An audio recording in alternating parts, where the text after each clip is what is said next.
What up, dogs and dogettes? This is Mole Trizzle in the Hizzle, and coming at you with another audio commentizzle on a Star Crizzle game. Yeah. Anyway, this is part of the the OGN battle.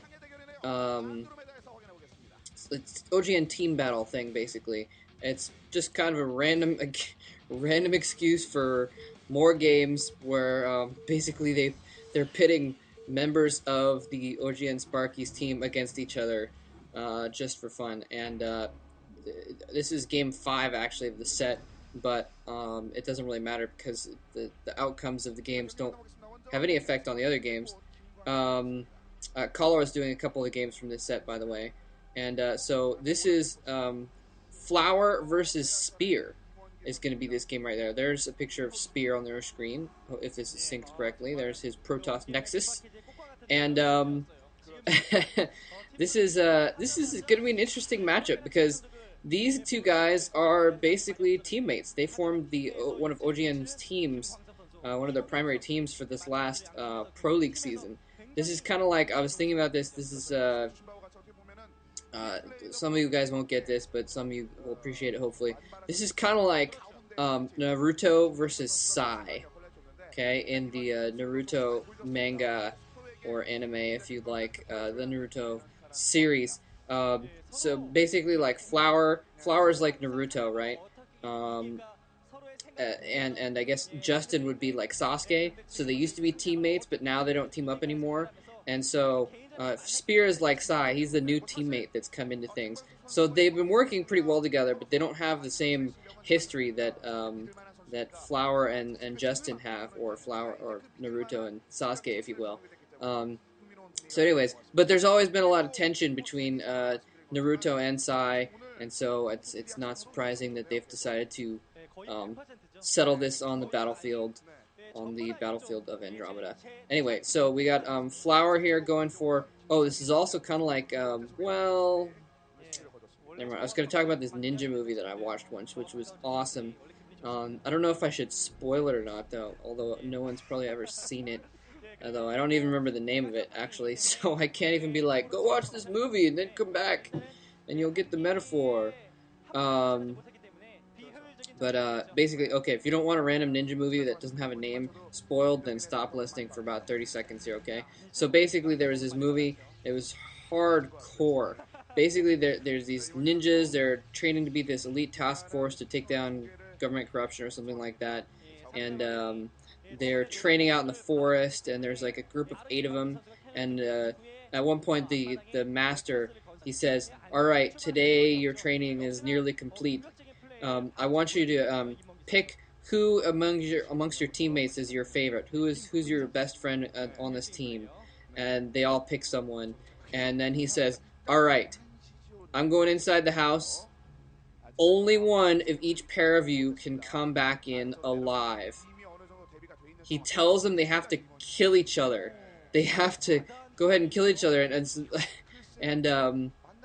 it's like one of the most hardcore moments where they're all looking at their like best friends and like, crap, I just got told I have to kill you or else. It was effed up. It was great though. I like plots that are effed up. Anyway, sorry I haven't been talking too much about the game. It's interesting that we see Spear actually going for a third cannon here. Kind of an interesting thing here. Finally getting that Nexus down. I wonder if he even has a gateway in his base or something like that. No, it's probably going to put a gateway in front of those cannons now. It'll make a nice secure little door, but really wasn't necessary to put a third cannon down. Considering that he had that probe in his base, he saw that he wasn't making any more Zerglings. He must have seen, well, he may have seen the extra hatchery go down. So that was a little bit unnecessary of Spear to spend so much on cannons. He probably only needed to put a couple probes on his ramp or something, so there's no run by. And actually, well, he might need them after all. Maybe he saw more Zerglings than I expected. And so here comes the Zerglings. He tries for a run by. Oh, nice micro by the probes.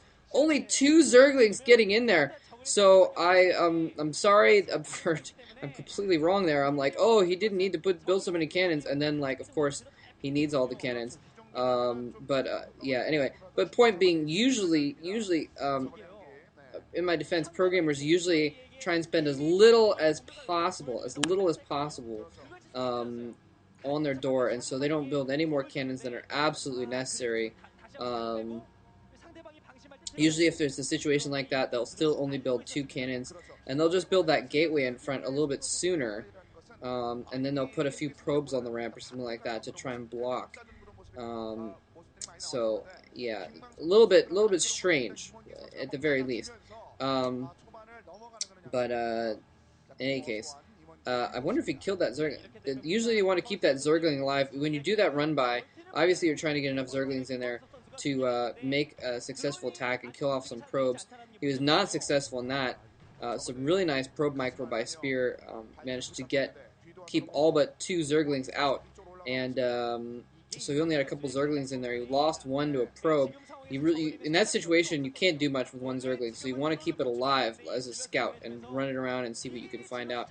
Just like this Zealot actually is a scout, and some micro going on here. Nice micro by Flower, tracking that Zealot down, and actually puts down the Spire right after the Zealot dies, so the Zealot does not see that Spire. Nice timing there, and he may have even, in fact, delayed that Spire until he knew that he was going to kill that Zealot. Anyway, but that was really nice. You could see him attacking and moving and attacking and moving and slowly getting hits on that. It's relatively simple micro, I guess, but even a lot of programmers they don't have the concentration to do that sort of thing. A little bit easier as Zerg, I guess. Zerg, you want to keep up your macro, obviously, but if you skip a few seconds, you're still going to have that larva to morph into something else, so it's not like you're going to lose out on time too much there. Macro is a little bit more important with Terran or Porthos. Anyways, so yeah. By the way, before this gets too far into it, actually it looks like Spear moving out with a little attack force. His first Corsair actually moving out. Often that Corsair will just go out on its own and just be a scout. And okay, actually it looks like Spear has decided to keep his forces close to his home after all. And nice Flower going after that Dragoon, trying to surround the Dragoon. Dragoon's vulnerable to Zerglings, and so he's trying to get that. What was that all about? I guess, that makes sense, actually. Oftentimes, if they're going Sarah Reaver, they'll put the robotics facility down by their main base, or by their expansion base, by their front door, so the Reavers come out right next to the front door. And so he was actually running those Zerglings in there, was able to, oh no!